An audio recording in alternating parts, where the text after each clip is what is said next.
नमस्कार. आज आहे नागपंचमी आणि सोबतीलाच आहे श्रावणातील पहिला सोमवार. म्हणूनच आज लवकर उठले, देवाला दिवा लावला, देवपूजा केली आणि पहिल्यांदा महादेवाच्या दर्शनाला जाऊन आले. पाऊस हा सकाळपासून पडत होताच, तरी पण म्हटलं पहिला महादेवाला जाऊन येऊ, नाहीतर मग परत संध्याकाळी जाता येणार नाही लवकर. म्हणून पहिला आवरलं आणि महादेवाला दर्शनाला गेले. पहिला नंदीचं दर्शन घेतलं. त्यानंतर मंदिरात अगदी शांतता होती, जास्त गर्दी नव्हती. त्यामुळं अगदी दर्शन खूप छान झालं, मनाला प्रसन्न करून गेलं आणि छान अभिषेकसुद्धा महादेवाला घालता आला.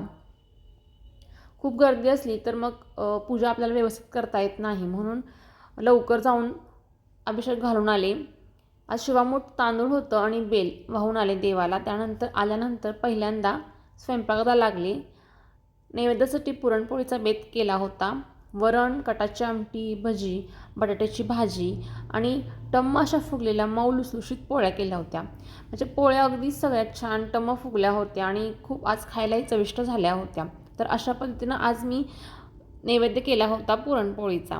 तसंच आमच्या गावी आज नागोबाला दाखवण्यासाठी कानोले नैवेद्य असतो. कानोले म्हणजे आपण ज्या पद्धतीने मोदक करतो त्याच पद्धतीचे कानोले असतात. असा हा नैवेद्य असतो. तर तिकडे मम्मीनीसुद्धा नागोबाला देवाला नैवेद्य दाखवला. तर अशा पद्धतीने आजचा दिवस गेला. तर हा छोटासा व्लॉग तुम्हाला कसा वाटला कमेंटमध्ये नक्कीच सांगा. लाईक, शेअर, सबस्क्राईब नक्की करा. तुम्हाला सर्वांना पहिल्या श्रावण सोमवारच्या हार्दिक शुभेच्छा, नागपंचमीच्या देखील शुभेच्छा.